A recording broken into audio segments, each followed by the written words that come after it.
Hi friends, welcome to Maths with Money channel. Today we will discuss the previous year questions on the topic coordinate geometry which was asked in the exam CHSL 2024. Sir అదేంటి sir ఇంతవరకు మీరు CGL 2023 చెప్పారు కదా, ఒకసారిగా CHSL వెళ్ళిపోయారంటే CGL అన్ని complete చేశారంటే లేదు. కానీ మనం CHSL చెప్పడానికి మెయిన్ రీజన్ ఏంటంటే CGL 2023లో ఇంతవరకు ఒక్క క్వశ్చన్ కూడాను కోఆర్డినేట్ జియోమెట్రీలో ప్రిలిమ్స్లో ఇవ్వలేదు. కానీ CHSL 2024లో 14 క్వశ్చన్స్ దాకా వచ్చాయి. సో కాబట్టి CGLలో కూడా అడిగే అవకాశం ఉంది. సో మీలో చాలామంది ఏంటంటే CGL 2023లో అడగలే కాబట్టి CGL 2024లో కూడా అడగడు అనే ఉద్దేశంతో ఉంటారు. అందుకని అసలు కోఆర్డినేట్ జియోమెట్రీ ఫార్ములాస్ కూడా చూసుకోకుండా వెళ్ళిపోతారు. ఓకే. అందువల్ల నేను ఈ 14 క్వశ్చన్స్‌ని మనం ఖచ్చితంగా ఎక్స్‌ప్లెయిన్ చేద్దామనే ఉద్దేశంతో ఈ వీడియో చేస్తున్నాను.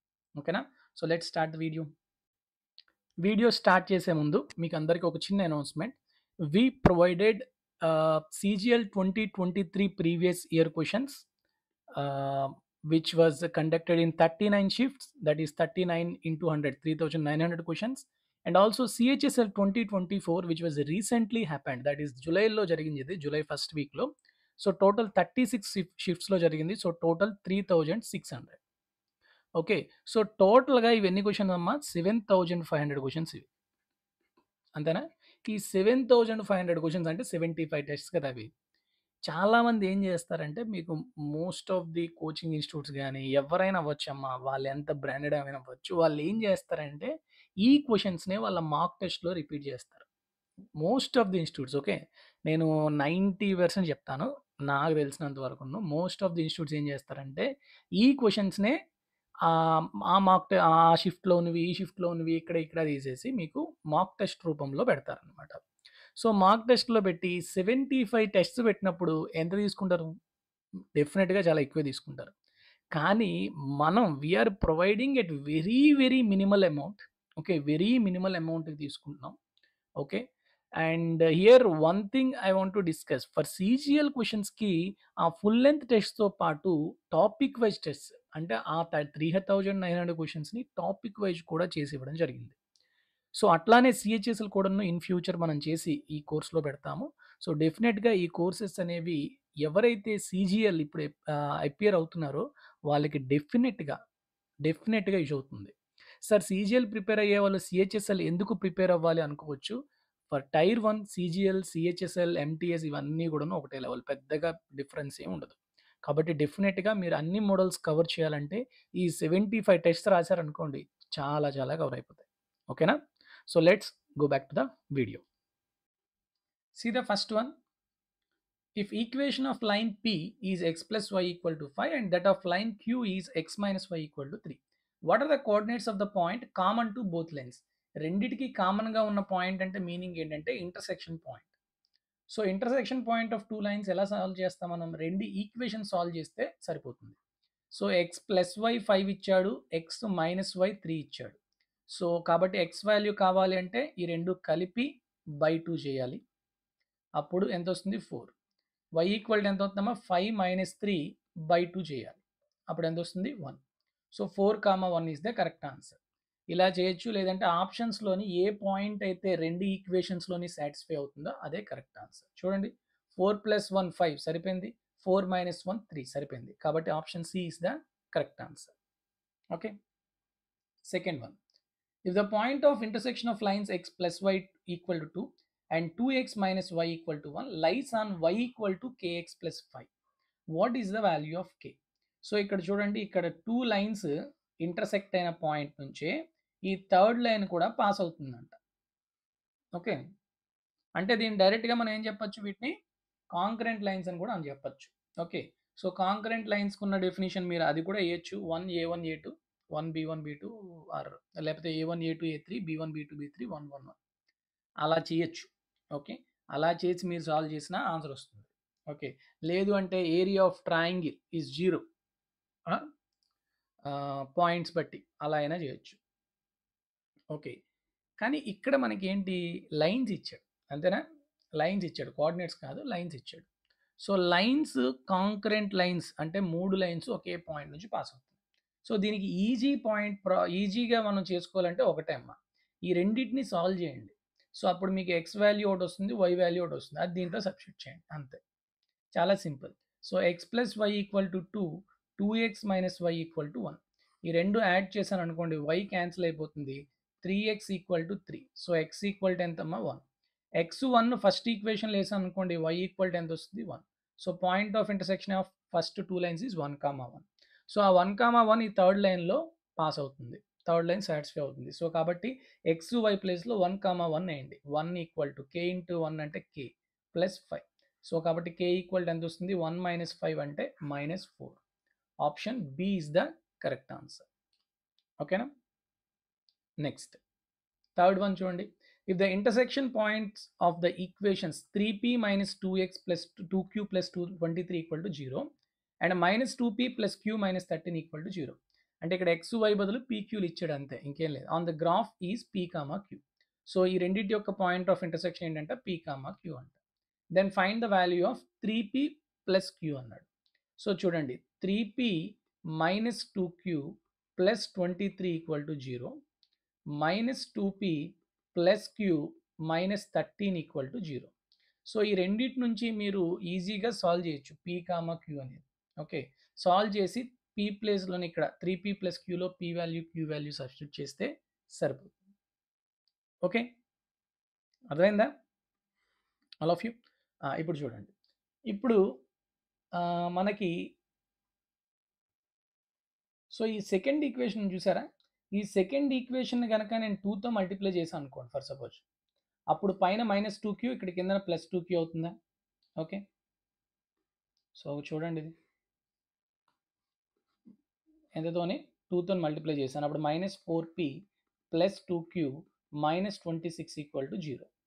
సో ఇప్పుడు ఈ రెండు ఈక్వేషన్స్ని నేను యాడ్ చేశాను అనుకోండి, 2q క్యాన్సిల్ అవుతుంది, 3p - 4p అంటే -p, 23 - 26 అంటే -3 ఈక్వల్ టు 0. అంతేనా? సో p ఈక్వల్ టు ఎంత వస్తుంది, -3. సో ఈ p ఈక్వల్ టు -3ని ఏదో ఒక ఈక్వేషన్లో పెట్టండి. సపోజ్ ఫస్ట్ సెకండ్ ఈక్వేషన్లో ఇక్కడ పెట్టాను అనుకోండి, -2p, p ఈక్వల్ టు -3కి pp సారీ -3 కాబట్టి -2p అవుతుంది 6 plus q -13 equal to 0. So q equal to ఎంత వస్తుందమ్మా 7. సో ఇప్పుడు మీకు కావాల్సింది 3p plus q, 3 3 9 -9 plus 7, -9 plus 7 అంటే ఎంతమ్మా -2. So option C is the correct answer. That's it. Okay, next fourth one చూడండి. The lines x plus y equal to 10 and -3x plus y equal to 2 have unique solution. Unique solution అంటే one solution. రెండు lines ఒక solution ఉన్నాయంటే డెఫినెట్గా వాటిని ఏమంటాం మనం, intersecting lines అంటాం. What is the distance between the unique solution or unique solution for suppose alpha, beta అనుకుందాం. Okay, and the point of intersection of the line x plus y equal to 10 and x axis. x plus y equal to 10 x axis దగ్గర ఎక్కడమ్మా intersect అవుతుంది. So x axis దగ్గర point కావాలంటే y 0 చేసేయాలి, అప్పుడు x equal to ఎంత 10. So 10, 0 దగ్గర intersect అవుతుంది. సో ఈ ఆల్ఫా, బీటాకి 10, 0కి డిస్టెన్స్ ఎంత అని అడుగుతున్నాడు. Okay, so first alpha, beta అంటే ఈ రెండింటి మధ్యన ఈ రెండింటి ఈక్వేషన్స్ యొక్క సొల్యూషన్ ఫైండ్ అవుట్ చేయండి. x plus y equal to 10 and -3x plus y equal to 2. So చూడండి, ఇక్కడ y ఉంది కాబట్టి నేను మైనస్ చేస్తాను, ఫస్ట్ ఈక్వేషన్ నుంచి సెకండ్ ఈక్వేషన్ తీసేస్తాను. y క్యాన్సిల్ అయితే x -3x 4x equal to ఎంత వస్తుంది 8. So x equal to 2 and అది ఫస్ట్ ఈక్వేషన్లో పెడితే y ఈక్వల్ టు ఎంత వస్తుంది 8. సో కాబట్టి ఆల్ఫా, బీటా ఎంత 2, 8. ఈ పాయింట్ ఎంత 10, 0. సో ఈ రెండింటి మధ్యన డిస్టెన్స్ కట్టాలి. డిస్టెన్స్ ఫార్ములా ఏంటమ్మా, √x2 - x1 whole square plus y2 - y1 whole square. So 2 - 10 అంటే 8 స్క్వేర్, 8 - 0 అంటే 8 స్క్వేర్. 8 కామన్ తీసేస్తే 1 + 1 √2. So 8 √2 is the correct answer. Option A is the correct answer. Okay, next fifth one చూడండి.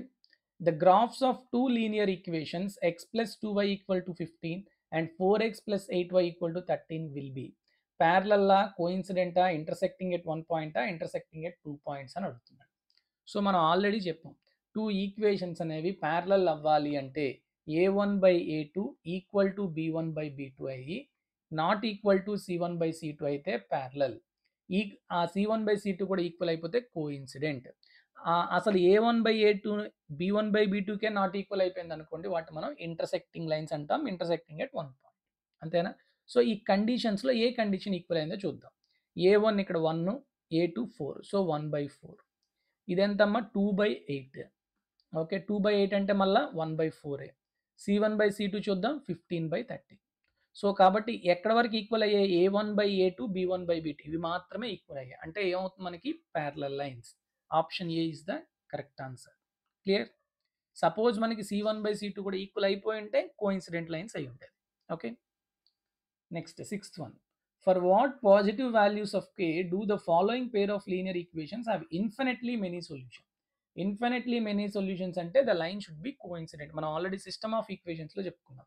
So కాబట్టి A1/A2 B1/B2 C1/C2 ఇవన్నీ కూడా equal అవ్వాలి. So కాబట్టి మీరు ఏవో రెండు తీసుకోండి. ఈ రెండైనా లేకపోతే ఈ రెండైనా ఏదో ఒక ఈక్వేషన్ సాల్వ్ చేస్తే k వచ్చేస్తుంది. So k/12 equal to 3/k. So కాబట్టి k స్క్వేర్ ఈక్వల్ టు ఏమొస్తుంది? 3 × 12 అంటే 36. So k equal to +or-6. కానీ ఇక్కడ పాజిటివ్ వాల్యూ అన్నాడు కాబట్టి +6 అవుతుంది. సో k +6 ఎక్కడ ఉంది? Option A. That is the correct answer. Okay, next 7th one. For what value of k, that is k greater than 0, will the lines 5x plus ky minus 2 equal to 0 and k plus 1x plus 4y plus 7 equal to 0 parallel?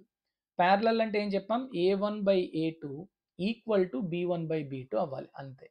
So ఇక్కడ A1 ఎంత? 5. So 5/k+1 అనేది ఏమవ్వాలమ్మా? B1/B2 అంటే k/4కి equal అవ్వాలి. So కాబట్టి చూడండి, k × k+1 ఎంత అవుతుంది? 4 × 5. So కాబట్టి జస్ట్ మీరు అబ్జర్వ్ చేస్తే చాలు, k ఈక్వల్ టు 4, k+1 5 అయిపోయిందా? సో కాబట్టి k equal to 4 is the correct answer. Option A is the correct answer. Okay, next 8th one చూడండి. The shortest length of the intercept between the axis and y axis, between the x axis and y axis of the equation. అంటే చూడండి, suppose ఇది line అనుకుందాం. x axis మీద intercept ఇది x intercept అమ్మా. Okay, y axis మీద ఉండేది y intercept అమ్మా. బిట్వీన్ ద యాక్సిస్ అంటే ఈ వాల్యూ అడుగుతున్నాడు. ఓకే, ఇది అడుగుతున్నాడు. ఈ వాల్యూ ఫైండ్ అవుట్ చేయాలి మీరు. సారీ, ఇది. సో x ఇంటర్సెప్ట్ ఎలా ఫైండ్ అవుట్ చేస్తాం? మీకు already C/A modulus of C/A modulus of C/A తెలిసింది అనుకోండి. ఓకే, లేకపోతే మీరు x ఇంటర్సెప్ట్ కావాలంటే y 0 పెట్టుకోవాలి. y 0 పెడితే 6x - 48 ఈక్వల్ టు 0 అంటే x ఈక్వల్ టు ఎంత వస్తుంది? 8. ఈ డిస్టెన్స్ 8. తర్వాత x ఇంటర్సెప్ట్ కావాలంటే ఏం చేస్తాం? That is equal to x 0 పెడతాం. 8y ఈక్వల్ టు 48 అంటే y ఈక్వల్ టు 6. సో ఇప్పుడు చూడండి, మనకి ఇది 6, ఇది 8, ఇది రైట్ యాంగిల్ ట్రయాంగిల్ అంటే 6, 8 ఇంకోటి ఏంటమ్మా? ట్రిప్లెట్ 10. సో కాబట్టి ఇది 10 అవుతుంది. Okay, so option A is the correct answer. Clear? Okay, next the length of the portion of the straight line 5x plus 12y equal to 60 intercept between the axis. Same అదే question, ఇది line అనుకుంటే ఇప్పుడు వాడు ఏం అడుగుతున్నాడు? Between the axis ఈ distance అడుగుతున్నాడు. So 5x plus 12y equal to 60 కదా. సో కాబట్టి నాకు x ఇంటర్సెప్ట్ చెప్పండి.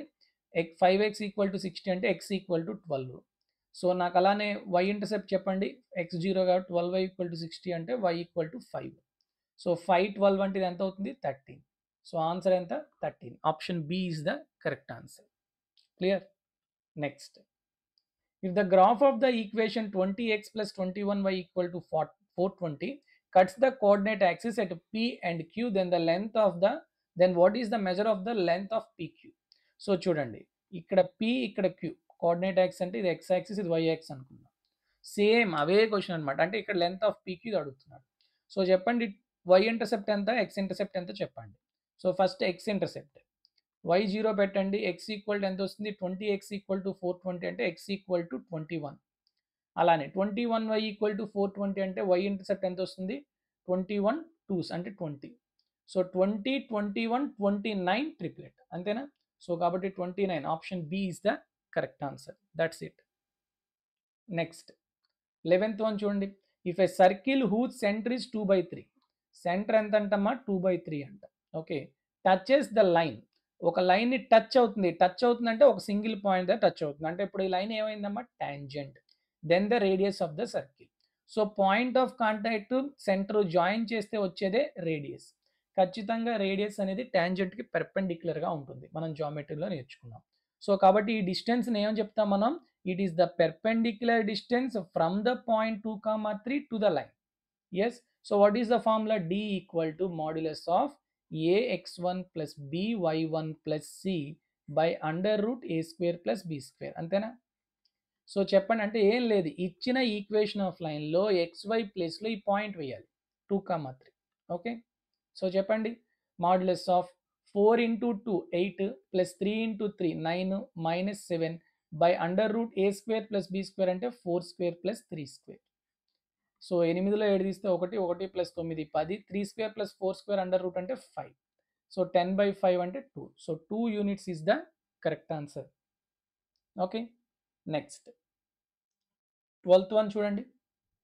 The perpendicular length from the origin to the line 6x plus 8y minus 48 equal to 0. మనం ఆల్రెడీ చెప్పాం, ఇందాక మనం ఏదైతే ఫార్ములా వేసామో 11th వన్లో, దాంట్లో పాయింట్ ఇక్కడ ఆరిజిన్ అనమాట. సో అప్పుడు పెర్పెండిక్యులర్ డిస్టెన్స్ ఫార్ములా ఏం చెప్పుకున్నాం మనం, modulus of c by under root A square plus B square.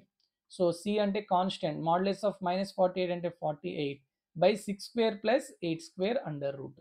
6కి 8కి ట్రిప్లెట్ ఏంటమ్మా 10. సో 48/10 అంటే 4.8 units. Option B is the correct answer. Okay. Next, 13th one. What is the area of the region created by the two linear equations 2x plus y equal to 6 and 2x minus y equal to minus 2 bounded by these lines and x-axis? చూడండి, so ఇక్కడ ఏమంటున్నాడంటే మనకి 13th one, 2x plus y equal to 6. What is the area of region created by the two linear equations? Okay, ఇక్కడ చాలా క్లియర్గా చెప్తున్నాడు చూడండి, bounded by these lines and X axis. మీలో చాలా మంది దీనికి ఏంటంటే bounded by these lines with coordinate axis అన్నారు అనుకోండి, అలా ఇక్కడ 2 లైన్స్ ఉండి ఈ ఏరియాకి. సో డైరెక్ట్గా మీరు ఏం చెప్పొచ్చు, c1 square by 2a1b1 difference c2 square by 2a2b2 అలా చేసుకోవాలి. కానీ ఇక్కడ అలా అడగట్లేదు. ఓకే, కాబట్టి ఓన్లీ ఒకటే ఎక్స్ యాక్స్ కానీ వై యాక్స్ అయినప్పుడు చాలా జాగ్రత్తగా డయాగ్రామ్ డ్రా చేసుకోవాలి. ఓకే, అది తప్పుగా డ్రా చేసుకుంటే తప్పు అయిపోతుంది మొత్తం. సో ఫస్ట్ చూడండి, 2x plus y equal to 6. చెప్పండి, ఎక్స్ ఇంటర్సెప్ట్ ఎంతమ్మా 3 అంటే 3,0. ఓకే, అండ్ వై ఇంటర్సెప్ట్ ఎంత 6 అంటే 0,6. సో ఈ రెండు జాయిన్ చేస్తే మీకు ఫస్ట్ లైన్ అనేది వస్తుంది. ఓకే, నెక్స్ట్ సెకండ్ లైన్ ఏంటమ్మా, 2x minus y equal to minus 2. So x intercept చెప్పండి -1 అండ్ y ఈక్వల్ టు ఎంత అవుతుందమ్మా 2. ఓకే, ఇది ఇక్కడ ఉందనుకో. So this is -1,0 and it is 0,2. ఇప్పుడు ఈ రెండు జాయిన్ చేశాను అనుకోండి. Okay, so this is second equation of line. Okay, అర్థమైంది అందరికి? ఇప్పుడు వాడు అడుగుతుంది ఏంటో చూడండి. Okay, let's see. Now you have to find out the region created by these two linear equations, okay, with x-axis. ఈ ట్రయాంగిల్ ఏరియా కావాలి. So కాబట్టి ఖచ్చితంగా నాకు ఈ పాయింట్ కావాలి కదా. ఈ పాయింట్ తెలిసింది అనుకోండి, 3 వెర్టిసెస్ ఉన్నాయి. 3 వెర్టిసెస్ ఉన్నాయి కాబట్టి area of the triangle formula apply చేయొచ్చు. లేదు, ఇంకొకటి ఏంటమ్మా, ఈ ట్రయాంగిల్కి half into base into height formula apply చేయొచ్చు. ఇది హైటా? Height is nothing but it is the perpendicular distance from X axis. అంటే మీకు వై కోఆర్డినేట్ తెలిసింది అనుకోండి, ఆ వై కోఆర్డినేటే ఈ హైట్ అవుతుంది. అంతేనా? పాయింట్ ఆఫ్ ఇంటర్సెక్షన్లో వై కోఆర్డినేట్ హైట్ రిప్రజెంట్ చేస్తుంది. తర్వాత ఇక్కడ బేస్ చెప్పండి అమ్మా, ఈ బేస్ ఎంత వస్తుంది చెప్పగలరా? ఇది ఈ వాల్యూ, ఇదెంత? ఇక్కడేమో ఆల్రెడీ 1 యూనిట్, ఇక్కడ 3 యూనిట్స్. సో టోటల్ డిస్టెన్స్ ఎంత? 4 యూనిట్స్. సో కాబట్టి half into 4 into that height gives the area of the triangle. అంతేనా? సో చెప్పండి ఈ హైట్ ఎంత వస్తుందో. అంటే ఈ రెండింటిని సాల్వ్ చేస్తే మీకు ఏం కావాలి? వై కోఆర్డినేట్ కావాలి. సో ఈ రెండింటి నుంచి మనం ఈజీగా ఈ రెండు యాడ్ చేసాం అనుకోండి, 4x ఈక్వల్ టు ఎంత వస్తుంది? 4. So x equal to 1. x equal to 1 first ఆప్షన్లో పెట్టాను అనుకోండి, ఫస్ట్ ఈక్వేషన్లో. అప్పుడు y ఈక్వల్ టు ఎంత వస్తుంది? 4. అంటే హైట్ ఎంత? 4 అనమాట. సో కాబట్టి ఇక్కడ 4 వేయండి. 2 1s 2 2s 2 into 4 8 units, 8 square units. So option B is the correct answer. ఇది ఇలా చేయాలి. ఓకే, జస్ట్ ట్రై చేయండి. ఇదే క్వశ్చన్లో ఎక్స్ యాక్సిస్ బదులు వై యాక్సిస్ ఉంటే what is the answer? Just try చేయండి. ఎక్స్ యాక్సిస్ బదులు వై యాక్సిస్ ఉంటే వాట్ ఈస్ ద ఆన్సర్? చాలా సింపుల్గా చేయొచ్చు. ట్రై చేసి కమెంట్ సెక్షన్లో మీ యొక్క ఆన్సర్ని చెప్పండి. Okay, and last one of this session, that is 14th one. బేసిక్గా ఇంతవరకు ఎస్ఎస్సిలో ఏ ఎగ్జామ్లో కూడా 3D కోఆర్డినేట్ జామెట్రీ ఇవ్వలేదు. ఈసారి ఇచ్చాడు, బట్ అది సింపుల్గానే ఇచ్చాడు. చూడండి, find the equation of the spear. మనం ఫార్ములాస్లో కూడా find the equation of circle చెప్పుకున్నాం. ఓకే, ఇక్కడ ఏమి ఇచ్చాడు? ఈ స్పియర్కి సెంటర్ ఇచ్చాడు, రేడియస్ ఇచ్చాడు, దాని ఈక్వేషన్ కనుక్కోమన్నాడు. మనకి సర్కిల్ అనేది 2 డైమెన్షన్ జామెట్రీ. దానికి సెంటర్ ఏ కామా బి అనుకుందాం, రేడియస్ ఆర్ అనుకుందాం. అప్పుడు మన ఈక్వేషన్ ఆఫ్ ద సర్కిల్ ఏం చెప్తాం? X minus A whole square plus Y minus B whole square equal to R square. అంతేనా? 2 డైమెన్షనల్ జామెట్రీ కాబట్టి. ఇప్పుడు స్పియర్లోని ఇక్కడ 3 కోఆర్డినేట్స్ ఉంటాయి, ఏబిసి. కాబట్టి ఈక్వేషన్ ఆఫ్ స్పియర్ ఏమవుతుంది? Just like the same, X minus A whole square Y minus B whole square, third dimension that is Z minus C whole square equal to R square. That's it. This is the equation of the sphere. So దీని నుంచి చెప్పండి అమ్మా, X minus of -1 అంటే X plus 1 whole square plus Y minus 2 whole square plus Z minus of -3 అంటే Z plus 3 whole square equal to R square అంటే 3 square. Expansion చేయండి, ఇది X square, ఇక్కడ వై స్క్వేర్ వస్తుంది, ఇక్కడ జెడ్ స్క్వేర్ వస్తుంది. Next 2ab అంటే ఇక్కడ 2x వస్తుంది, ఇక్కడ 2ab అంటే -4y వస్తుంది, ఇక్కడ 2ab అంటే 6z వస్తుంది ప్లస్. నెక్స్ట్ ఇక్కడ 1 square plus 2 square plus 3 square, ఇక్కడ ఉన్న 3 స్క్వేర్తో ఇక్కడ ఉన్న 3 స్క్వేర్ క్యాన్సిల్ అయిపోతే 1 స్క్వేర్ ప్లస్ 2 స్క్వేర్ అంటే 5. సో ఎక్కడ ఆన్సర్ ఉందో అదే, ఎక్కడ ఇలాంటి ఆప్షన్ ఉందో అదే answer. X square plus Y square plus Z square 2x minus 4y plus 6z plus 5. So option C is the correct answer. So these are the questions on coordinate geometry. Same ఇలానే మీకు రేపొద్దున CGL లో కూడా వస్తాయి. Same ఇవే models వచ్చేస్తాయి కాదు, ఇవి కాకుండా మనకు కోఆర్డినేట్ జామెట్రీలో చాలా మోడల్స్ ఉన్నాయి. రిఫ్లెక్షన్ ఆఫ్ ఎ పాయింట్ కానీ, ఓకే, ఇవన్నీ కూడా image of a point reflection రెండు ఉంటాయి. సో ఇవన్నీ కూడా మనం ఆల్రెడీ కోఆర్డినేట్ జామెట్రీ రివిజన్ ఫార్ములాస్లో కూడా చెప్పాం. సో జస్ట్ ఫార్ములాస్ అనేవి రివిజన్ చేసుకోండి. అడ్వాన్స్ మ్యాథ్స్ అంటే జస్ట్ ఫార్ములాస్. ఆ ఫార్ములా గుర్తుంటే మీరు అక్కడ చేయగలరు, లేదంటే లేదు. ఓకేనా? So with this I will conclude this session and I hope all of you are enjoying these sessions very much. So if you have any of your friends are preparing for the same exam, then please share these videos to them. They will also enjoy. Thank you very much for listening. Take care all of you. Jai Hind.